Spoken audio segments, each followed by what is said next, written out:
लगता हो। का भइल रे?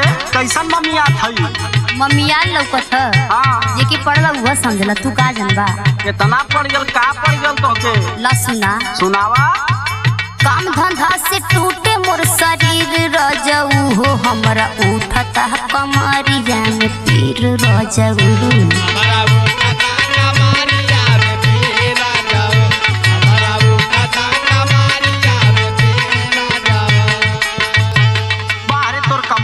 दिन भर कैदा खाली नखरा करे के ना। सुन पहले हमार बात। सुनावा।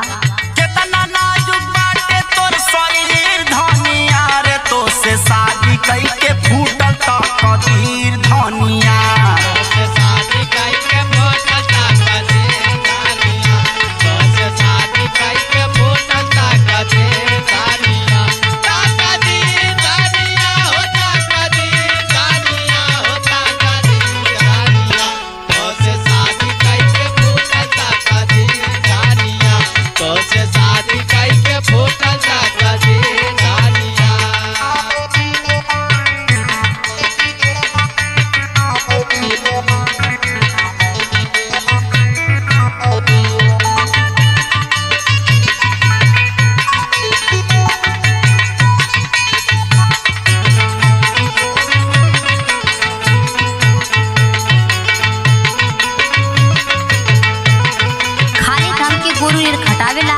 हमार तो कोनो टेंशने नहीं थे। जाना थी बड़का धन्ना सेठ के बिटिया हो गई थी ना। काहे ना है? ला सुना। सुनाओ। खेती बाहरी चूल्हा बासन कोहरी घर के काम हो।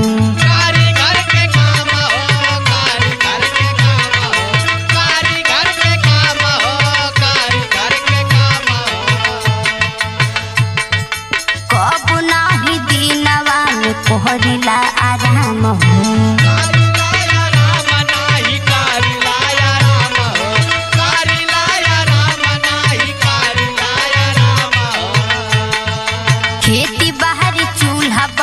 कोहरी घर के काम हो, कब नाही दिनवों में कोहरीला आराम हो।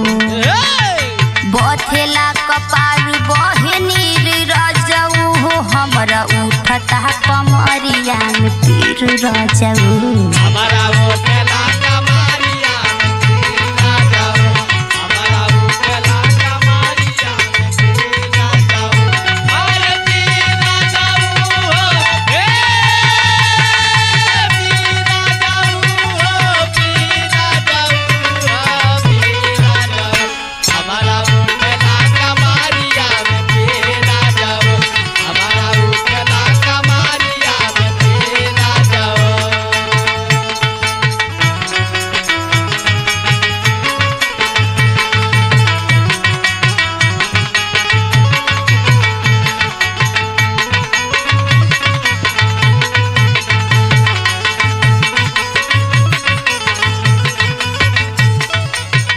अच्छा एक बात बताओ। का?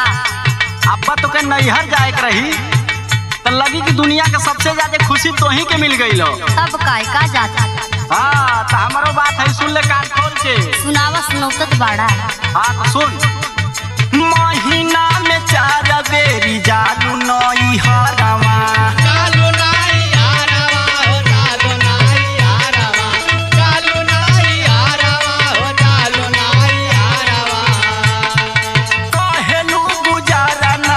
होई हमारा घरवा, होई हमारा घरवा नाही, होई हमारा घरवा, होई हमारा घरवा नाही, होई हमारा घरवा। महीना में 4 बेरी जालू नैहरवा, कहेलू बुझा